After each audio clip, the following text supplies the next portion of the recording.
সকালবেলায় ঠান্ডা শীতল বায়ুতে যখন ঘুম ভাঙল, ঘড়ির কাঁটা তখন 7টা পার হয়ে গেছে।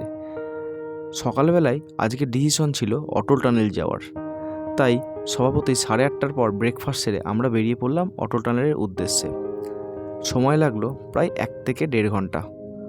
অসাধারণ প্রাকৃতিক পরিবেশ, সাথে এই অটল টানেলের দৃশ্য মনোমুগ্ধকর, কিন্তু সাথে কাল হয়ে বসলো এত পরিমাণ ঠান্ডা।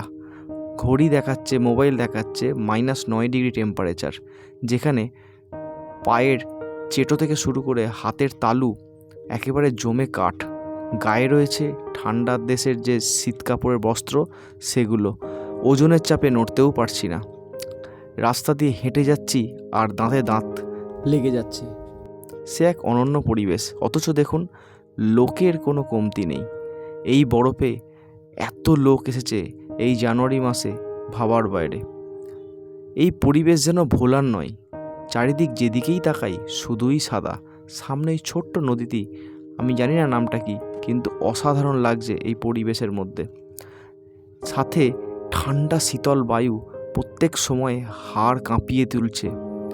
আমার ছেলে মেয়ে সাথেও ছিল, ওদেরও ড্রেস পোশাক দেওয়াই ছিল। লাগছে অসাধারণ এই দৃশ্যগুলো, কিন্তু ঠান্ডা যেন কিছুতেই বাঁধ মানে না ওদের খেলার মাঝখানে। ওরা বরফ নিয়ে খেলতে শুরু করে দিল এই বরফের মাঝেই। ওদের খেলা দেখছি, সাথে নিজের পায়ের তলাটাও জমে বরফ হয়ে যাচ্ছে। এরপর ওখান থেকেই সকলে বলল বেশিক্ষণ বাচ্চাদের নিয়ে থাকবেন না, তাই বেরিয়ে পড়লাম সোলাং ভ্যালির উদ্দেশ্যে।